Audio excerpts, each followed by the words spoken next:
Land titling act draft Modi ఆధ్వర్యంలోని BJP ప్రభుత్వం తెచ్చిందని, భూములు కొట్టేయడానికే ఈ చట్టాన్ని తెచ్చారంటే అంగీకరించిన టీడీపీ వారందరూ దొంగలే అన్నారు మాజీ మంత్రి ధర్మాన ప్రసాదరావు.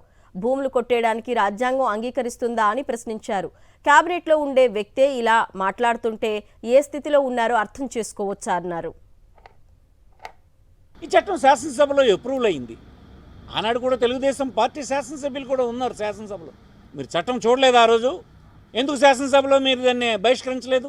ఆనాడు చట్టం అది చట్టం చేయబడదంటే ఆ చట్టాన్ని అంగీకరించిన మీరందరూ కూడా దొంగలే కదా. అలాగైతే మీరు చెప్పిన ప్రకారం దొంగలే అవుతారు మీరు. అసలు రాష్ట్ర ప్రభుత్వం ఏంటి? ప్రధానమంత్రి దొంగ అవ్వాలి. అలాగైతే భూములు కొట్టేయడానికి చట్టం తెచ్చారని మీరు మీలాంటి వాళ్ళు ఒక ముఖ్యమంత్రి ఒక క్యాబినెట్లో ఉన్నటువంటి వ్యక్తులు మాట్లాడితే అర్థం ఉందా? దేనికి ఏమైనా మీరు చట్టాన్ని చూసే మాట్లాడుతున్నారా? తెలియక మాట్లాడుతున్నారా? మోసగించడానికి మాట్లాడుతున్నారా? మీకు మీరు ఒక్కసారి చెప్పుకోండి. ప్రభుత్వంలో ఉండేటువంటి వ్యక్తి ఒక చట్టం గురించి ఇలా మాట్లాడొచ్చా?